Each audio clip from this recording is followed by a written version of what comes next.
Aceh merdeka. Aduh, gawat. Bagaimana sekarang? Menteri Kemenhan, apakah diam aja melihat ini? Belum di Papua, bendera sudah berkibar juga.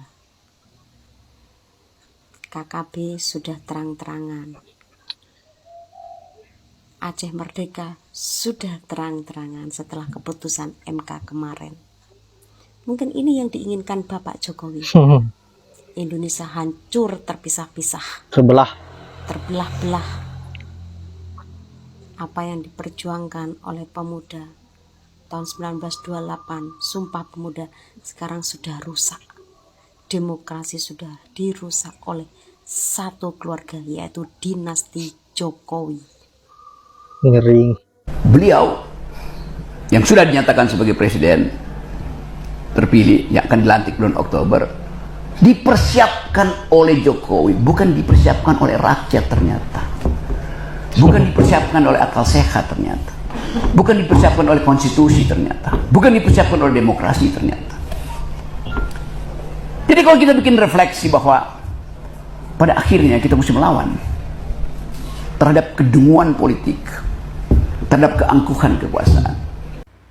Selamat Hari Buruh Nasional, giliran ngucapin selamat semuanya pada ngucapin, tapi giliran buruhnya turun langsung ke jalan mau ketemu semuanya pada kabur. Dulu gua ingat banget ada suara gaib yang bilang, saya tuh kangen di demo, tolong di demo. Tapi kenyataannya 10 tahun, 5 tahun lah di demo, yang demo nggak pernah ditemuin. Apa ya, pejabat kita tuh pada begitu gitu, anti banget ketemu rakyat sendiri. Kan kadang gua tingkat kesadarannya tuh kurang. Dia orang di situ mungkin dia mikirnya bukan karena rakyat, tapi karena dibiayai oligarki mungkin. Lagian lucu masyarakat kita juga, setiap ada orang yang kritik pemerintah dia sosok jadi penyelamat, ya kan, pelindung pemerintah. Padahal kita ngeritik pemerintah nih, tapi dia yang kepanasan, kan kocak.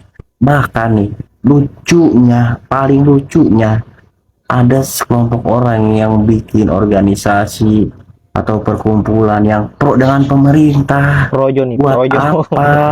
Petanda hibah lu kayak partai? Kan enggak juga. Kalau ada orang, masyarakat yang kurang puas dengan kinerja pemerintah yang seharusnya mengelola sumber daya alam ini untuk masyarakat, bukan untuk Cina, ya wajar lah dikritik. Karena pemerintah itu bukan kayak orang kerja, yang kerja dulu baru digaji. Pemerintah ini sebelum dia kerja, kita udah siapin semuanya. Jadi wajar kalau ada masyarakat yang kritik pemerintah. Nah, lu ngapain? Sok-sokan jadi garda terdepan pemerintah, melindungi pemerintah dari kritikan masyarakatnya. Lucu. Tapi gue heran nih, pas lagi demo nggak ada di istana, cuman pas pemilu nih ya, ada terus di istana. Bahkan sampai sempat bagi-bagi bansos di depan istana. Giliran ditemuin rakyatnya nggak ada, giliran kampanye anaknya setai. Aduh. Nah, kayaknya kedepannya nih penjabatnya dia juga, kalau nggak dia juga ya keluarganya juga, udah bakal begitu aja terus menerus dah. Dah buat lu orang yang berharap. nggak jadi ngomong gua, takut merendahkan. Per bulan Oktober 2023 saja utang kita ini sudah mencapai 8.253 triliun lebih, dan pemerintah Indonesia ini membayar 400 triliun lebih hanya untuk cicilan dan bunganya saja. Nah, sekarang kita bayangkan jika memang ternyata Prabowo Gibran ini menang dan kemudian memerintah.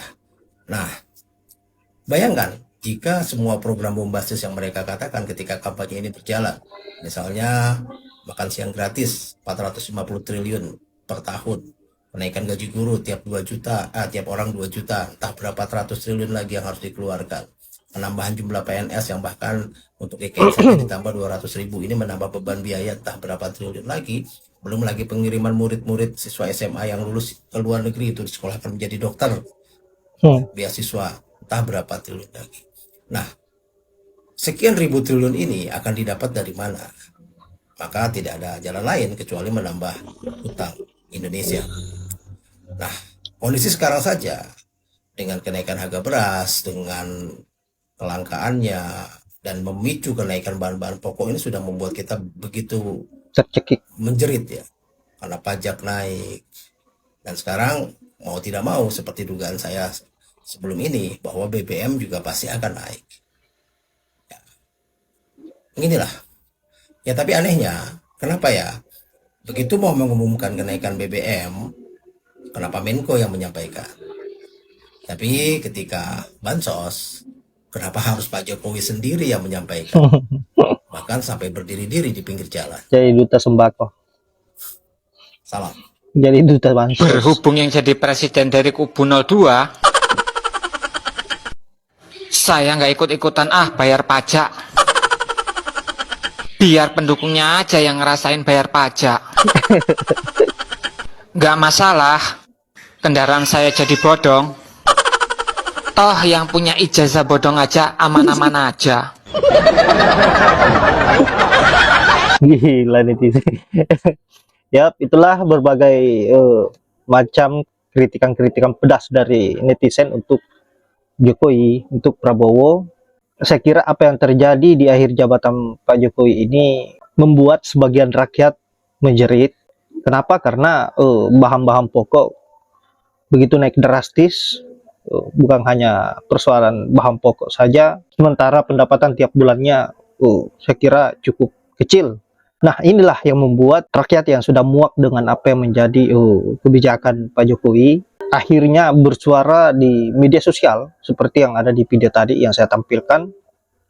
Tak sedikit juga orang yang begitu kasar dalam mengkritisi pemerintah, mungkin karena rasa kekecewaannya sudah begitu besar dan Pak Jokowi ini tidak pernah pekah dengan apa yang menjadi kegelisahan rakyat saat ini. Dan betul apa yang dikatakan oleh Abang tadi bahwa Pak Jokowi ini pernah berkata bahwa dia kangen ingin di demo. Tetapi pada saat di demo, pada saat rakyat turun ke jalan untuk melakukan sebuah aksi demonstrasi, Pak Jokowi ini langsung menghilang begitu saja, dan bahkan jejaknya tidak pernah kita tahu pada saat aksi-aksi dari masyarakat ini berlangsung.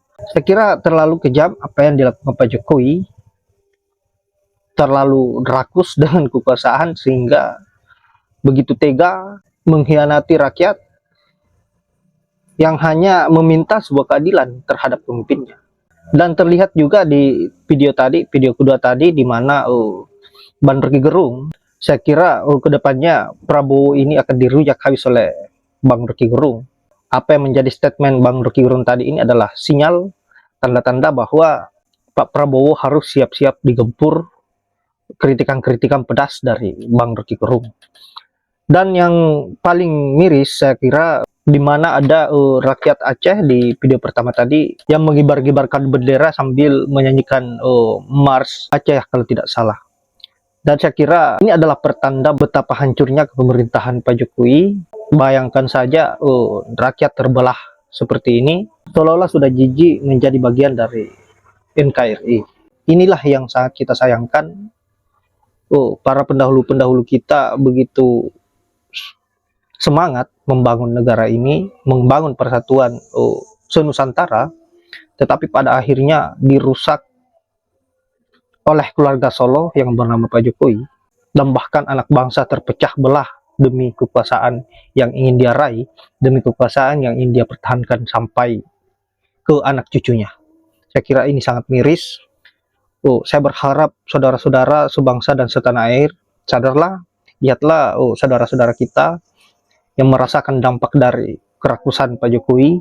Baiklah sahabat-sahabat, saya kira hanya itu. Terima kasih sudah menyempatkan diri untuk menonton, dan saya akhiri dengan ucapan wallahul muwaffiq ila aqwamit thoriq. Assalamualaikum warahmatullahi wabarakatuh.